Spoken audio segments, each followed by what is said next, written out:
Bueno, nosotros estamos acá con Natalia Aguiar, autora de este de este libro. Y este despelote también, porque lindo lío se armó cuando se conoció el señor de la corte, hablando de Ricardo Lorenzetti, claro, el libro de Natalia Aguiar, que vino de la mano de Susi Reynoso. Gracias por haber venido, Natalia. No, gracias, y quiero contarte que Susana y el Tato fueron los primeros en solidarizarse, así que muchas gracias.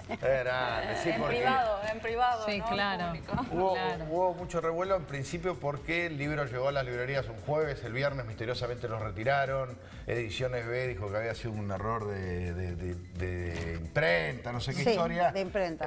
Llamó la atención porque es un libro, después finalmente volvió a las librerías, llamó la atención porque es un libro muy crítico de uno de los hombres más poderosos de la Argentina. De los masculinos, digamos, que después de Macri el más poderoso, que es el presidente de la Corte, nada más y nada menos. ¿Qué te Y pasó? que tiene una entrevista sobre el final que no tiene desperdicio, ¿eh? Sí, a ver, contaron, Natalia, yo ya lo leí el libro, es muy intenso y agárrense porque además entiendo que va a ser la herramienta de cabecera de Elisa Carrió para ahora intentar una amnistía contra el presidente de la Corte. Pero tu tesis es que este hombre no dirige una Corte Suprema, sino que dirige prácticamente una organización dedicada a hacer negocios. Sí, totalmente, que creo que es lo grave del libro, ¿no? Descubrir que quien debería cuidar los derechos y garantías de todos los ciudadanos, por el contrario, vulnera la Constitución y hace negocios privados y públicos con fondos públicos, ¿no? O sea, el manejo presupuestario del Poder Judicial está bajo sospecha, como también negociaciones incompatibles con la función pública desde la máxima instancia judicial, que es la presidencia de la Corte, ¿no?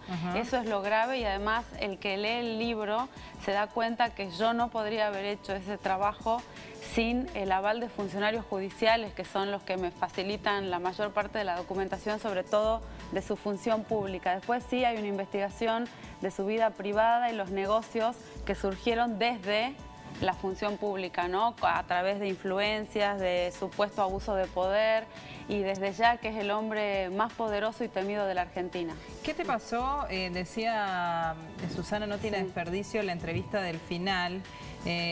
Vos decís que te costó bastante conseguirla, pero que te lo habías planteado al comenzar el libro, que ibas a terminar con la entrevista de él. ¿Qué pasó cuando llegaste a ese lugar a sentarte frente a frente con él? Para mí era la palabra que necesitaba el libro para cerrar, ¿no? El libro era otro con la entrevista o sin la entrevista. En un momento yo ya, bueno, bajé los brazos y dije no la voy a obtener, porque había sido lo primero que se pensó cuando se contrató, digamos, se firmó el contrato con Ediciones B. Yo me comprometo, obviamente, como todo, a tener la mayor cantidad de fuentes posibles, y sobre todo... Al señalado, pero, a ver, la palabra de Lorenzetti era la clave, ¿no? Hubo muchos intermediarios hasta que llegamos a la entrevista finalmente. Formalmente se pidió en el 8 de octubre del 2016, por varias vías. Y contestó su secretario privado hasta que, bueno, el 8 de noviembre de 2016 logro estar con él cara a cara, que él me atendió a mí muy cálido, pero bueno, hubo momentos de tensión. Como digo en el libro, hay una parte de la entrevista que fue en absoluto off the record, que lo mantendré para mí y para él, y hay otra parte en la que él accede después de un tironeo que hubo ahí, porque él no quería responder, pese a que me había citado para la entrevista, no quería responder. Pero bueno, después cuando yo le fui contando de qué se trataba el tema y que había gente que lo acusaba, y le expliqué que uno como periodista es un intermediario entre la información, el poder y la gente, y que qué mejor que él pudiera contestar todo eso, ¿no? Que le agradecía además que me recibiera, pero que necesitaba su palabra.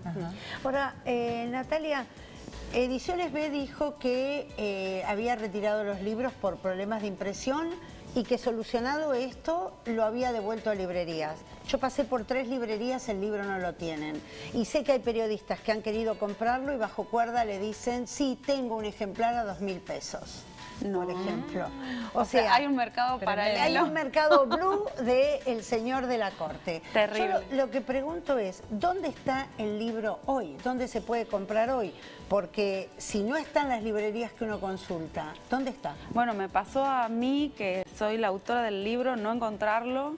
Y ayer tuve que recorrer toda la ciudad para conseguir un libro. O sea, ni yo lo tengo el libro, porque al mío lo regalé. Y bueno, así que pedilo de vuelta, mi lo familia regalan a no los tiene el clientes. libro y están desesperados. Las provincias, mis amigos, o sea, de todo el país, en Europa también, están desesperados por conseguir el libro.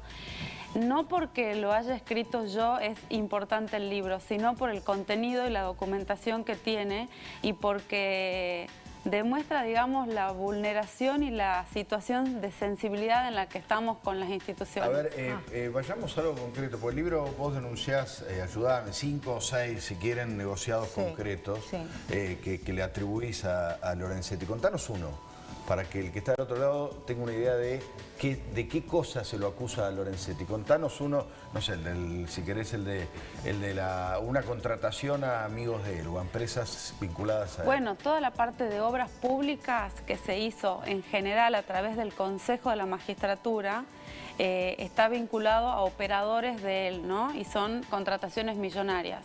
La otra, que no lo denuncio yo, lo denuncian los propios arquitectos del Poder Judicial que dicen, nos obligaban a firmar obras que no se realizaron. Y son ellos los que llevan la denuncia a la justicia. Obras como, por ejemplo, el edificio de la morgue, ¿no? La morgue judicial, que nunca se hizo y que ya se pagaron 3 adelantos millonarios. El archivo del Poder Judicial, que había sido un convenio entre José López y el ex ministro de Planificación, Julio Devido. Se firmaron convenios de colaboración, no se hicieron. O sea, el negocio era pactar para no hacer. Sí. Pagar los adelantos financieros para no hacer. Sí. O sea que eran obras ficticias y hasta el día de hoy son obras fantasmas. ¿Con plata del Poder Judicial? Con plata del Poder Judicial, por supuesto, todo el presupuesto presupuestario, ¿no? Y hablan de retornos los arquitectos y creo que la palabra retorno es la que más le molestó. Natalia, sale el libro, se retira del mercado, después vuelve a aparecer. ¿Y a vos en lo personal qué te pasa? ¿Recibiste algún llamado? ¿Cuál fue la repercusión? ¿Fuiste amenazada de alguna Sí, manera? las amenazas vinieron antes, ¿no? Desde el momento en que yo voy a Rafaela en el mes de agosto del año pasado, desde ahí hasta el viernes 24 que levantaron los libros fue un calvario personal. Digamos que Lorenzetti es de Rafaela.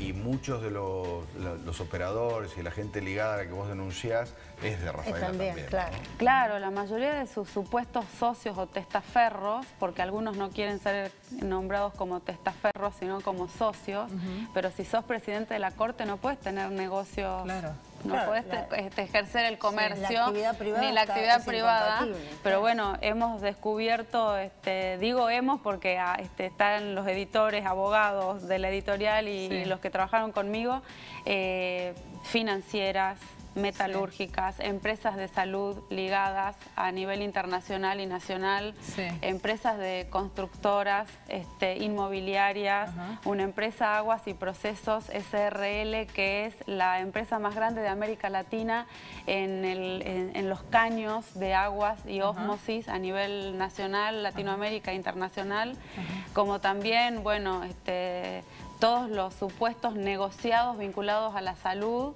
en el ámbito privado que vienen de la época de Alderete, de Víctor Alderete del 94 y también algo muy llamativo que tiene que ver con las licitaciones del software del Poder Judicial que las termina ganando por 15 millones de dólares una empresa española argentina que se llama Atos Origin S.A.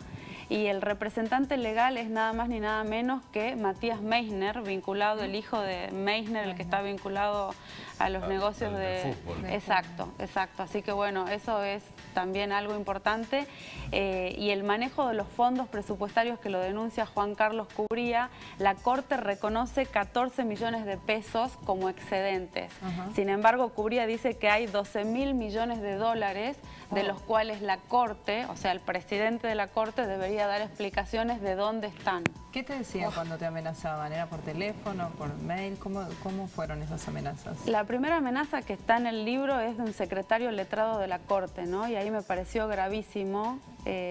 Tuve varias conversaciones con él. Sí. Se presentaba en nombre del número 1. A Sí. Lorenzetti en la corte le dicen el número 1. Sí. Y entonces me decía que bueno, que tuviera cuidado, que cuánto me habían pagado del editorial, que pensara si valía la pena enfrentarme a alguien tan poderoso como Lorenzetti, y que bueno, que había en la vida a veces había que comerse los sapos y dejarlo pasar. Ahora, hay dos cosas importantes en relación con este libro que es digno de mención. Primero, el fuerte comunicado de FOPEA en apoyo de Natalia, en favor de la libertad de expresión y en contra de cualquier tipo de censura, porque, bueno, si uno solo compra toda la tirada, a ver, sabemos de qué estamos hablando, ¿Se ¿no? cree que ¿Vos sospecha que Lorenzetti puede haber comprado toda la tirada? Yo creo los que libros hubo se los van censura. comprando a 25, de a 30, o sea... Como había pasado con el libro de Gatti. ¿Vos creés que hubo censura, Yo claramente? estoy convencida que Ricardo Lorenzetti censuró mi libro. No sé qué dirá la editorial. Yo, Natalia Aguiar, muero en esa postura.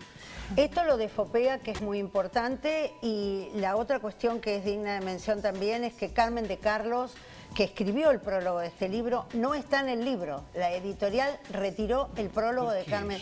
Porque Carmen de Carlos escribió, que yo lo leí, un prólogo muy crítico, muy fundado, y además ha escrito 2 notas interesantísimas en el ABC que le han dado a esto trascendencia internacional. Claro, ¿no? porque la editorial tiene sede matriz en Barcelona. Claro. Y bueno, esto ha generado, o sea, se ve que operadores ligados a Lorenzetti pudieron manejarlo acá, pero no a nivel internacional. Claro.